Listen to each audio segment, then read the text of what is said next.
So we are in the last step chapter of transformer.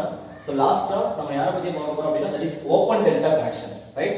So open delta connection னா என்ன? Usually three phase transformers வந்து நம்ம design பண்ணும்போது we are going with the star connections, delta connections, right? So the open delta அப்படினா என்ன அப்படினா ஒரு three phase transformers வந்து நம்ம டிசைன் பண்ணிருக்கோம், right? Let us assume three phase transformer delta connectionல இருக்கா. ஆனா நான் என்ன பண்ணிருக்கேன் அப்படினா three single phase transformer use பண்ணி ஒரு delta connected transformer three phase ல டிசைன் பண்ணிருக்கேன்.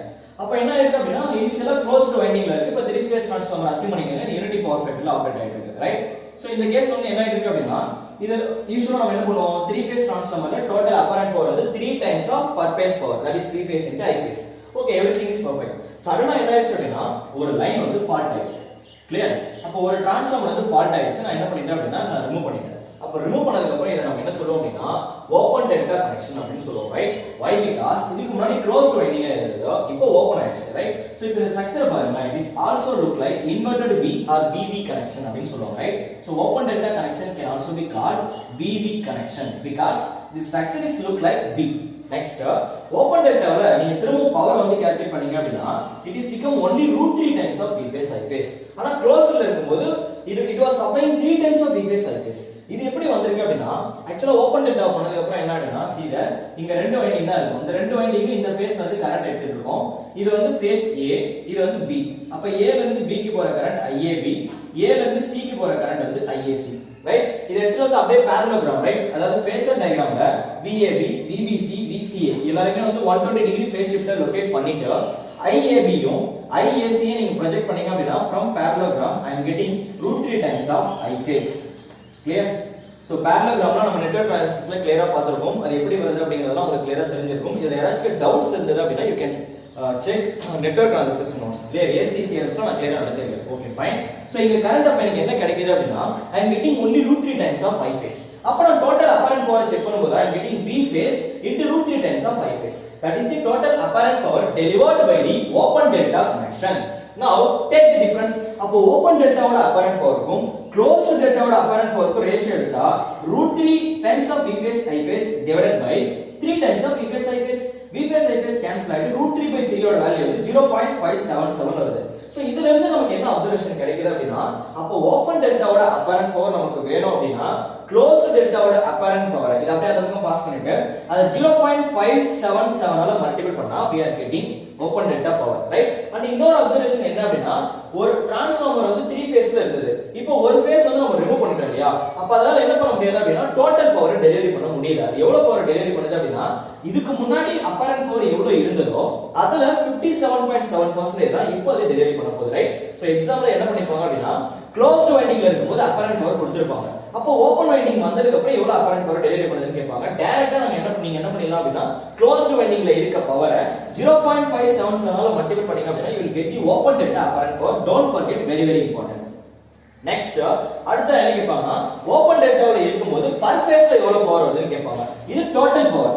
இது வந்து ஓபன் டெல்டால இருக்கும்போது டோட்டல் பவர். மொத்தமா இப்போ ஓபன் டெல்டால எத்தனை வைண்டிங் இருக்கு? ரெண்டு வைண்டிங் இருக்கு. ஏனா ஒரு வைண்டிங் ரிமூவ் பண்ணியாச்சு, ரைட்? அப்ப இந்த ரெண்டு வைண்டிங் சேர்ந்து டோட்டலா டெலிவரி பண்ற பவர் இது அப்படினா per winding that is per phase எவ்வளவு வரும்? இத 2 ஆல டிவைட் பண்ணா we are getting per phase. Clear? அப்ப இது 2 ஆல டிவைட் பண்ணீங்க அப்படினா பர் ஃபேஸ்ல ஓபன் டெல்டா எவ்வளவு பவர் டெலிவரி பண்ணுது அப்படிங்கறதை கால்குலேட் பண்ணிடலாம். Next, I would like to know how effectively we are utilizing the transformer, that is called transformer utilization factor. The transformer எவ்வளவு எஃபெக்டிவா நம்ம யூட்டிலைஸ் பண்றோம் அப்படிங்கிறது தெரியும். Let me check. இனிஷியலா வந்து க்ளோஸ்ட் வைண்டிங், எல்லா வைண்டிங்கும் வந்து க்ளோஸ்ல இருந்தப்ப நம்ம எவ்வளவு பவர் எடுத்துட்டோம்னா 3 times of V phase I phase எடுத்துட்டோம். அந்த கேஸ்ல நம்ம transformer utilization power செக் பண்ணி பாத்தீங்க அப்படினா அப்ப எவ்வளவு வந்ததுன்னா அவுட்புட் பவர் வந்து 3 times of V phase I phase வந்தது divided by இங்க n அப்படிங்கிறது number of phase. In case of three phase system closed loop அதாவது open delta வரல closed delta ல இருக்கும்போது 3 phases இருக்கும் into single phase power அப்படினா per phase ல V phase I phase. இத ரெண்டுத்தையும் நீங்க கேன்சல் பண்ணீங்க அப்படினா it will be what 3 getting cancelled 100%. I am getting 100%. in the sense open delta வரதுக்கு முன்னாடி நம்ம டிரான்ஸ்ஃபார்மரை பார்த்தோம் அப்படினா we are utilizing 3 transformer effectively 100% இது நம்ம ஃபுல்லா யூட்டிலைஸ் பண்ணிருக்கோம். இதே வந்து நம்ம ஓபன் டெல்டாவுக்கு போறோம். இப்போ என்ன ஆயிடுச்சு அப்படினா ஒரு டிரான்ஸ்ஃபார்மர் ஃபெயிலியர் ஆயிடுச்சு. அப்ப நான் என்ன பண்றேன்னா ஒரு லைனை ரிமூவ் பண்ணிட்டேன்.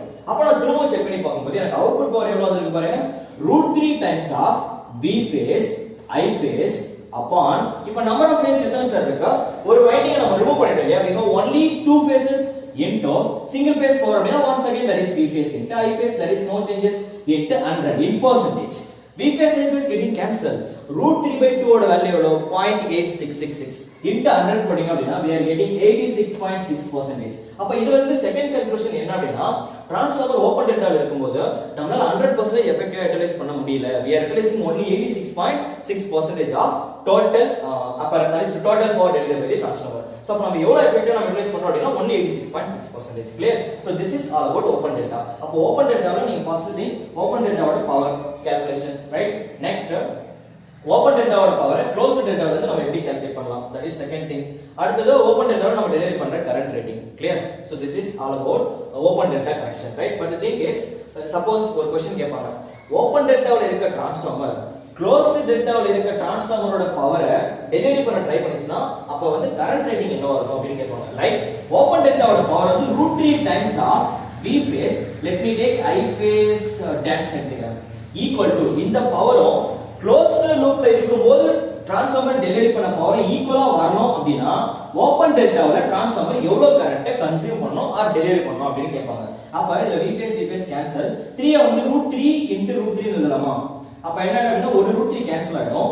அப்ப எனக்கு என்ன கிடைக்குது அப்படினா இந்த I phase dash அப்படிங்கிறது ஓபன் டெல்டாவை நான் டெலிவரி பண்ண போற current, right? that should be equal to √3 times of closed delta நம்ம டெலிவரி பண்ண கரண்ட். so இந்த √3 அப்படிங்கிறது என்னது 1.732. so what is the conclusion sir? 73% வந்து நான் என்ன பண்ணிருக்கேன் அப்படினா see already டிரான்ஸ்ஃபார்மரோட வைண்டிங்ல போயிட்டு இருக்க கரண்ட்டை விட 73% அதிகமான கரண்ட்டை வந்து நான் எடுத்துக்கிட்டேன் அப்படினா ஓபன் டெல்டாவும் வந்து என்ன பண்ண முடியும் அப்படினா க்ளோஸ்ட் டெல்டாவை எவ்வளவு பவர் டெலிவரி பண்ணச்சோ அதே பவரை டெலிவரி பண்ண முடியும். ஆனா is it possible? ஒரு வைண்டிங் வழியா 100% கரண்ட்டை விட 73% அதாவது 173% போயிட்டு இருக்கு, 73% அதிகமா இருக்கு. அப்ப வைண்டிங் என்ன ஆயிடும், ஹீட் ஆகி மெல்ட் ஆயிடும். so such kind of case could not be possible. clear? so that is the drawback of open delta connection. I hope you all understand, right? so வேற ஏதாச்சும் டவுட்ஸ் இருந்தது அப்படினா you can ask in the comment section. so thanks for watching our videos. thank you all.